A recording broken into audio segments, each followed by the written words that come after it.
Here we go. All right, this is take 52. Take 52.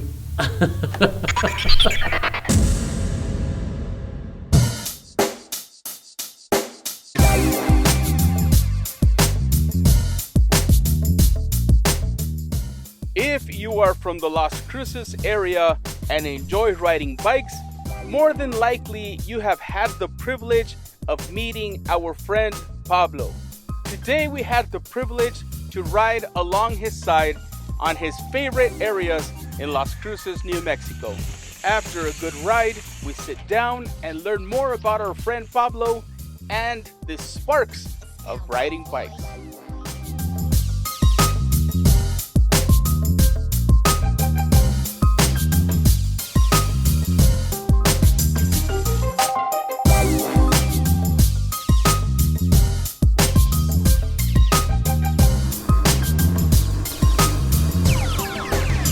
Sound right, boys.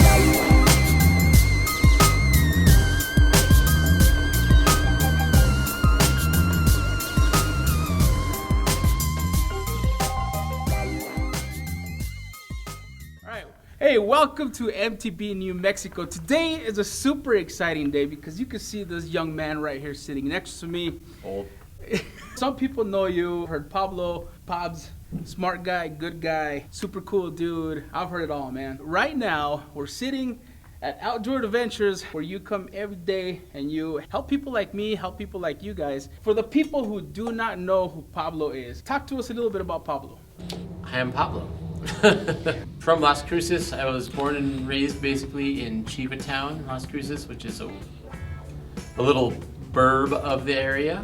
Grew up here enjoying the outdoors. My first experience with the outdoors was typically in fishing, hunting, those types of things. The fishing thing actually kind of brought me to know the town a little bit. My dad was a good ditch fisherman. Grew up, found the bike found me actually. There was a time in my life where I used to just skateboard. It started ruining my body, my ankles, my feet, and but I didn't want to stop getting places without a car. So I decided a bike, and a friend of mine had a bike at this place I was working.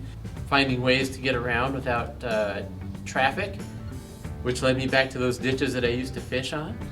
And I knew how to connect town. It was kind of cool, and avoided cars at all costs, but eventually I wound up getting hit by 2 cars.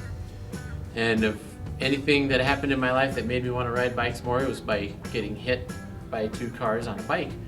Doesn't sound like the right conclusion you should make, but it kind of solidified one thing in my life, which was I don't like getting around any other way.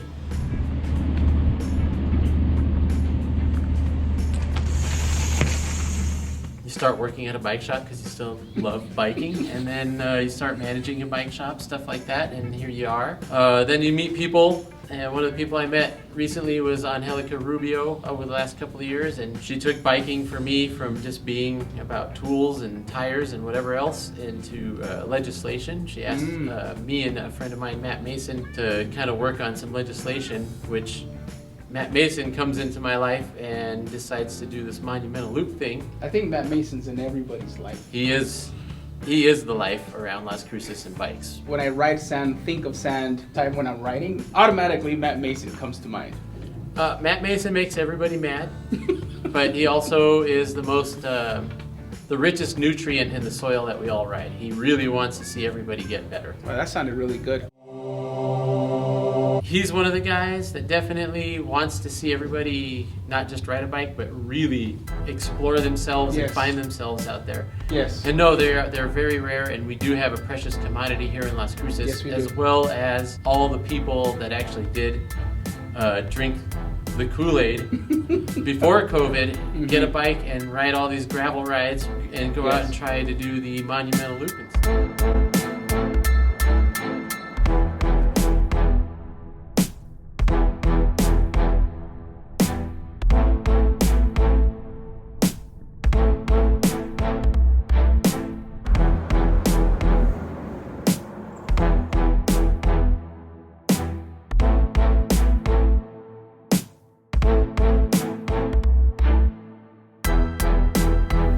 around bikes all day long, and yet when you get some time in your hand, you're on your bike. When was a moment in your life, something sparked inside of you, and you said, this is something I want to continue doing for the rest of my life? So there was an initial moment, and again, I think I mentioned that car accident. Somehow that was the moment, but those moments have to keep happening. And the most recent one was during COVID. Something happened in mid-March. I actually got sick. The night before the first day, they actually started testing for COVID. And it wasn't with COVID, it was strep throat. And I kind of thought it was. I woke up coughing crazy, 100 and some degree fever, all the symptoms that you're supposed to kind of have. So it was after all that, and I tested negative. It took 7 days. I was off here because I didn't want to come and spread anything. It was then when I actually got back to work that next spark hit, and I said, you know what, I need to just get healthy again. I was probably about 35 pounds bigger. I wasn't riding as much. I was drinking probably too much for as much as I was riding and eating too much. And I just said, you know what, that's not good. I had just gotten married 2 years ago, and it's like, no, you need to take care of yourself. And you know how to do it. Yeah. You've been doing it. So I lost my way, and the spark brought me back.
That's so fun. Never gets old.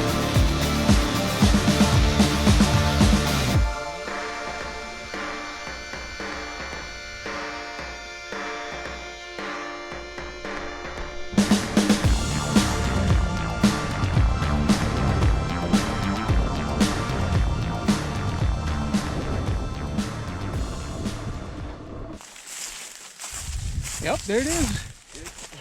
Find some interesting. Hey, there's toilet paper too. Well, this is interesting way out here. Yeah. Find some interesting things out here, brother. I never saw that before. I could seriously say that your reputation precedes you. What is your history here at Outdoor Adventure? Well, I actually came to this job after doing a bunch of other weird jobs. I worked on a pavement crew, I drove a street sweeper, I did a bunch of other things. And the bike, again, kind of found me, sparked me. For some weird reason, I sunk everything I had into just like riding the bike. And then again, I found racing. But in all of that, I was always here, and I always found people from here. So me and the people that ride here have this relationship that goes way back, because I've ridden with just about everybody here. And so anybody who got new to riding, even when I wasn't working the shop, I always just got to ride with. And, so that helps. I'm a hometown boy. But really what helped was coming to work here. This place was very well run. When I came in here, I felt so much at home. Don really allowed me to just kind of be myself and just kind of be the person at the front, because I knew everybody. Yeah. Because I lived here for so long. So I actually benefited more from the fact that I got to ride with these people and see these people build these trails from the ground up. And even my old high school wrestling, junior high and high school wrestling coach, I still ride with today. Wow. Which, by the way, I was not good at that sport at all. But, like, that's the kind of community that's here, and that's the kind of community that still is important to me. And that's what I still try to bring to work every day. And the staff that we have here is very much the same. There are a lot of them have been living here forever, and they ride with all of our customers. And we just try to keep it a family. From here on out into the future, what is Pablo all about? What do I want to do with this place? that I have. You know, we were starting to do that, and this is actually met both of you guys, was, you know, kind of at the time where we really were starting to do things with the Monumental Loop and the Gravelero rides, meeting a whole bunch of people. We were actually starting to really kind of become the community shop that we wanted to, and then COVID hit, you know, and it's hard to continue that community because we used to ride together every week, go to local places every week, hang out and eat dinner every week, all these things, it was just part of the whole building experience. What I want to do, I want to get back to that point comfortably where everybody feels, you know, like, hey, this is time, this is it, I missed this, and we're all safe and we can do this again. We had ideas about, you know, every bike we sold would have maybe a route on it that was provided by the Monumental Loop. Say like, hey, you just bought this gravel bike, hey, here's a route that maybe fits your neighborhood, and you know, kind of facilitate a little closer to home what people are doing, those types of things. We want to get back to kind of the real grassroots of a bike shop.